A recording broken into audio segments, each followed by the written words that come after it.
Dynamic. দেখো group dynamic নিয়েও তোমাদের মাঝে মধ্যে কিন্তু এমসিকিউ প্রশ্ন কিন্তু আসে যে গ্রুপ ডাইনামিকটা কি। দেখো এগুলো কি লেখা আছে সেগুলোকে পড়ার আগে আমি একটু বলি। গ্রুপ ডাইনামিক কি, শুধুমাত্র গ্রুপ ডাইনামিক মানে হচ্ছে পারস্পরিক সম্পর্ক, পারস্পরিক ঐক্য গড়ে তোলা। এখন এই যে কোনো একটা প্লেয়ার শুধুমাত্র কি, বা একটা দল শুধুমাত্র কি তাদের সক্ষমতার উপরই কি তার সাফল্য নির্ভর করে? না, কখনোই নির্ভর করতে পারে না। যে একটা ভালো প্লেয়ার থাকলেই যে শুধুমাত্র তার সাফল্য হবে, ভালো পারফরমেন্স করবে, এমন বিষয়টি নয়। কি হয়, এই বরং দলের মধ্যে যে আমাদের যে টিমমেটস থাকে সেই টিমমেটের মধ্যে যদি পারস্পরিক সম্পর্ক যদি ভালো হয়, পারস্পরিক সমন্বয় যদি ভালো হয়, হ্যাঁ, তাহলে কিন্তু তবেই কিন্তু সাফল্য লাভ করা সম্ভব। এই যে পারস্পরিক টিমমেট, পারস্পরিক যে দলের মধ্যে যে সুসম্পর্ক আমরা গড়ে তুলছি, এই যে পারস্পরিক যে সম্পর্ক গড়ে তোলা, একের সাথে অপরের যে সমন্বয়, সেই সমন্বয়ই হচ্ছে আমাদের গ্রুপ ডাইনামিক্স। অর্থাৎ একটা টিমমেটের মধ্যে সমস্ত যে প্লেয়ার গুলো থাকবে তাদের মধ্যে একটা সুসম্পর্ক গড়ে তোলা। এই জন্য বলা হয়েছে দেখো গ্রুপ ডাইনামিক্স হচ্ছে একটি গোষ্ঠী বা সদস্যের মধ্যে পারস্পরিক সম্পর্ক, সহযোগিতা, নেতৃত্ব বা আচরণের প্রক্রিয়া। ক্লিয়ার? এখন এই গ্রুপ ডাইনামিক্স এর মধ্যে কতগুলো জিনিস আমাদেরকে জানা দরকার, কতগুলো টার্মিনোলজি। সেটা হচ্ছে কি গ্রুপ কোহেশন। গ্রুপ কোহেশন মানে কি, যে সদস্যদের মধ্যে পারস্পরিক যে বন্ধন তাকে আমরা বলবো।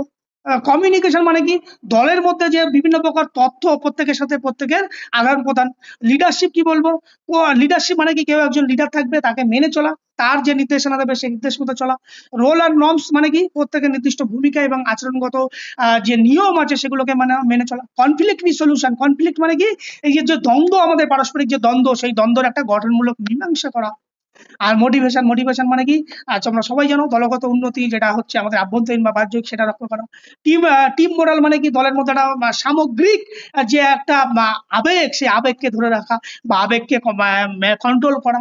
এখন এই গ্রুপ ডাইনামিক্স এর কি ইম্পর্টেন্স, গুরুত্ব কি?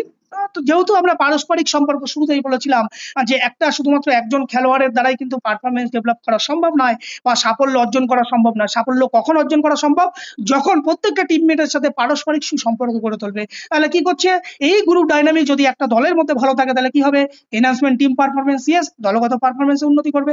আর কি করবে, বিল টিম কোহেশন। টিম কোহেশন মানে দলগত যে ঐক্য বা সংস্কৃতি, সেগুলোকে রক্ষা করবে, ইমপ্রুভ করবে কমিউনিকেশন, কোঅর্ডিনেশন, ইয়েস।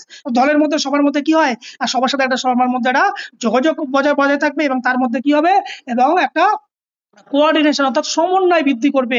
অনেক সময় দেখি টিম গেমের মধ্যে আমরা ইশারায় কথা বলি বা ইশারা দিয়ে কোনো সিগন্যাল আমরা বোঝাতে চাই বা স্ট্র্যাটেজি আমরা সেট করি। তাহলে এই যে গ্রুপ ডাইনামিক্স যদি আমাদের যত ভালো থাকবে একটা টিমমেটের মধ্যে, তাহলে সেক্ষেত্রে আমাদের এই যোগাযোগ বা এই পারফরমেন্স কিন্তু